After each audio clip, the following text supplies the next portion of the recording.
আমি আমার মেসেঞ্জার এবং হোয়াটসঅ্যাপে যে মেসেজগুলো সব থেকে বেশি পেয়ে থাকি যে ভাইয়া আমি ডিজিটাল মার্কেটিং কোর্স করেছি বিগত 1 বছর হচ্ছে, আমি এখন অবধি মার্কেট প্লেস এবং আউটার মার্কেট প্লেসে কোনো ক্লায়েন্ট পাইনি।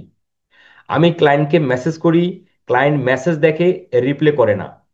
আমি কিভাবে আউটার মার্কেট প্লেস থেকে ক্লায়েন্ট পাবো? কোথা থেকে পাবো? ক্লায়েন্টকে কি মেসেজ দেব? ক্লায়েন্টের সাথে কিভাবে কমিউনিকেশন করব? ক্লায়েন্টকে কিভাবে পোর্টফোলিও সেন্ড করব? ক্লায়েন্টের কাজটি আমি কিভাবে নেব, কিভাবে ডেলিভারি করব? এই বিষয়বস্তুগুলো ভাইয়া আমি জানি না।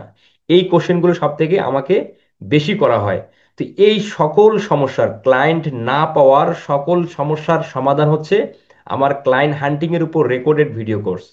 আমাদের এই ক্লায়েন্ট হান্টিং রেকর্ডেড ভিডিও কোর্সের মধ্যে আপনি কিভাবে আপনার স্কিল অনুযায়ী ক্লায়েন্ট ফাইন্ড আউট করবেন, কোথায় করবেন, ক্লায়েন্টের লিড কিভাবে কালেক্ট করবেন, ক্লায়েন্টকে কিভাবে মেসেজ করবেন, ক্লায়েন্টকে কিভাবে পোর্টফোলিও সেন্ড করবেন, ক্লায়েন্টের সাথে কিভাবে কমিউনিকেশন করবেন, ক্লায়েন্ট কি কোশ্চেন করে তার অ্যান্সার কি দিবেন, এবং ক্লায়েন্টের পেমেন্ট কিভাবে নিয়ে আসবে, এই সব কিছুর বিষয়ের উপর আমাদের এই ক্লায়েন্ট হান্টিং রেকর্ডেড ভিডিও কোর্সটি আমরা সাজিয়েছি। তাই আপনারা যারা ধারাবাহিকভাবে মার্কেট প্লেস এবং আউটার মার্কেট প্লেসে যারা ক্লায়েন্ট পেতে চান এবং ক্লায়েন্টের প্রজেক্ট নিয়ে আর্নিং করতে চান, তাদের জন্য আমাদের এই ক্লায়েন্ট হান্টিং এর রেকর্ডেড ভিডিও কোর্সটি সব থেকে পারফেক্ট একটি কোর্স হবে।